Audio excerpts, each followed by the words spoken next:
It's now been 13 days since the crisis in Egypt erupted. And if this country's present is tense, its future continues to be uncertain, despite the mass resignations in the ruling party's leadership. The American envoy has declared that Hosni Mubarak should be given a chance to oversee the transition.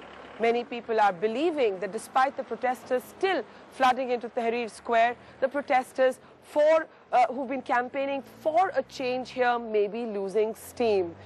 Today, we bring you the perspective from inside an Egyptian home. We're in an old middle-class neighborhood of Cairo, and we're going to bring you a cross-section of what Generation Next thinks should happen in the next few days.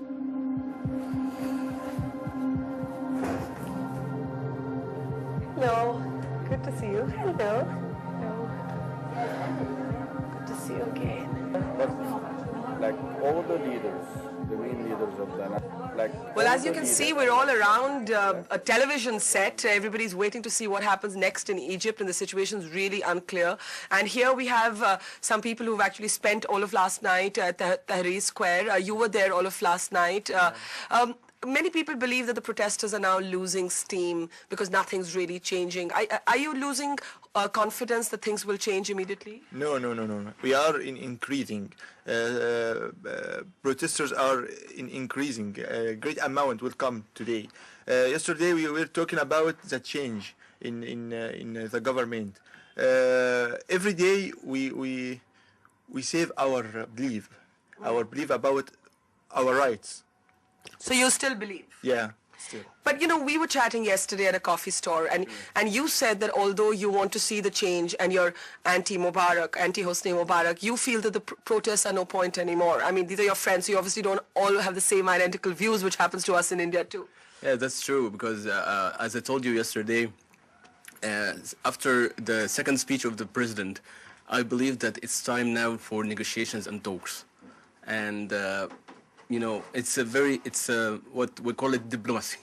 It's diplomacy. It's how to hit and then talk, not to hit all the time. So you don't agree. You don't agree with the protesters anymore. I didn't show up in the protests for like 2 days now, and I'm still convinced that we need to talk. So you believe that the dialogue process should begin? The dialogue process, yes, sure. Exactly. How about you? Because this is interesting, and you know this happens a lot of times. I mean, you all have the same end goal, but you don't necessarily agree on how to reach there.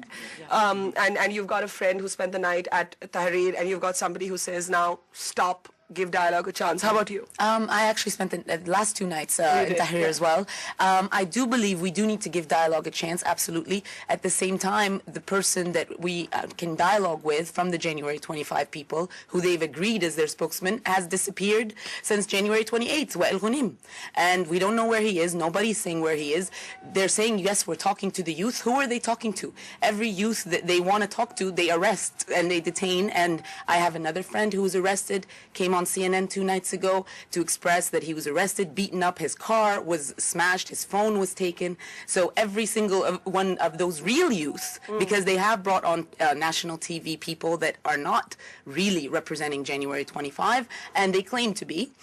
So who are they exactly talking with? So you're cynical about? I am cynical about who they're talking with, exactly, because we need to show some good faith, and the government needs to show good faith in that they do really want to talk with the youth, because every youth that we have heard about that has been really active in this has gotten detained or hurt in some way. Do you want to come in there? Because your friend is saying that dialogue is all very well, but the government doesn't seem genuine. I think it's a kind of mistrust between the people and the regime, and people don't trust them, whatever they say.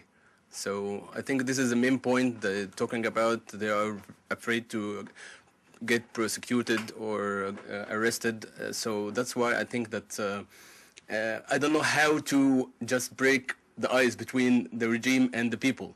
And this is the main, there are a lot of attempts from what they call it, لجنة الحكماء, the expert committee or whatever they formed yesterday. They wanted to just break the ice between the regime and the people and to find a way, a solution